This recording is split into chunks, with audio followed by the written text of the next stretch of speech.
Hello. In this video I'd like to introduce my entry for the 2016 Hackaday Prize. My project is an automated LED and laser diode analyzer for characterizing unknown or poorly documented devices. Before explaining the project, I'm just going to kick off a run so you can see it work. It'll take a few seconds for calibration, and then we can watch as the data is collected in real time. The system is driven by a Python program which collects and analyzes the raw data.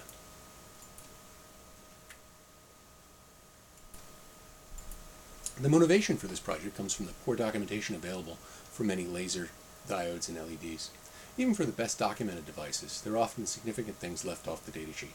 I'll explain a very important example once the current run finishes. In other cases, you might purchase devices from an online shopping site or surplus outlet that provides minimal specifications, or you might want to reuse parts scavenged from old equipment, in which case there is no documentation. This project measures the voltage versus current characteristics, the light output versus current, and the relative efficiency for LEDs. In the case of laser diodes, you can also determine the lasing threshold current and estimate the damage threshold current, although that's a destructive test, so you need to be willing to sacrifice a laser diode to do it. Here you can see the main parts of the analyzer, the prototype circuit board, and the optics mounted on this rail.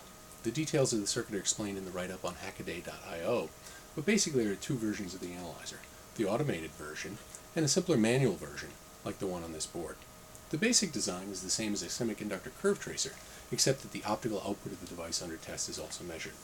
That measurement is done with an integrated sensor intended for measurement of ambient light levels. The sensor is mounted on a small printed circuit board with some interface electronics. One of these sensors is optically coupled to the LED here. The optical rail components are 3D printed and mounted on a piece of common aluminum extrusion, which makes a surprisingly good rail. Here's an example of one of the rail components. This one is designed for testing 5mm LEDs, but also accepts a circuit board for testing surface-mounted LEDs like this one. At this point, I have over a dozen boards designed for LEDs in various surface mount packages. I've also designed mounts for laser diodes, such as this one, shown here with an inexpensive and basically undocumented laser diode I bought on eBay.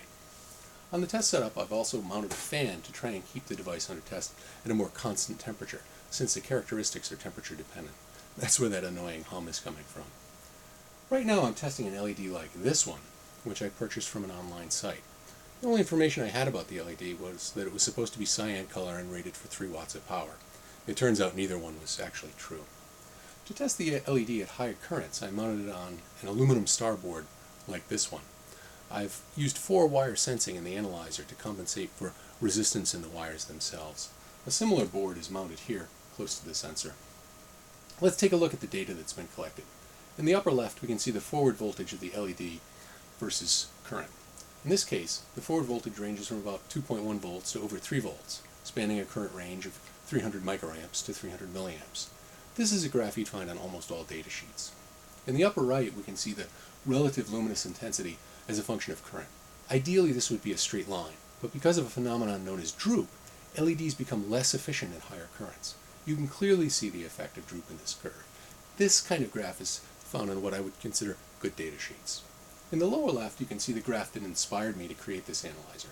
Here you can see the relative efficiency of the LED as a function of current.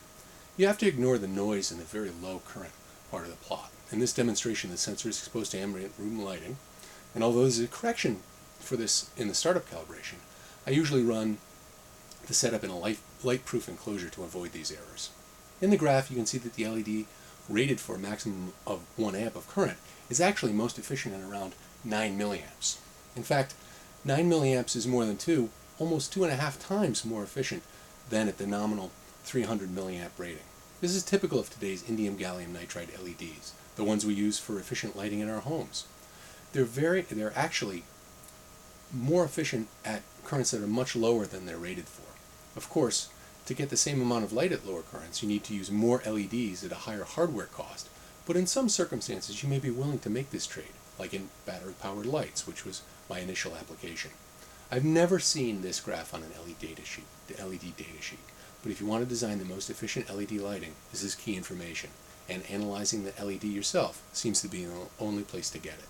You can find more information about this project, including schematics, PCB designs, and 3D models from the hackaday.io link below.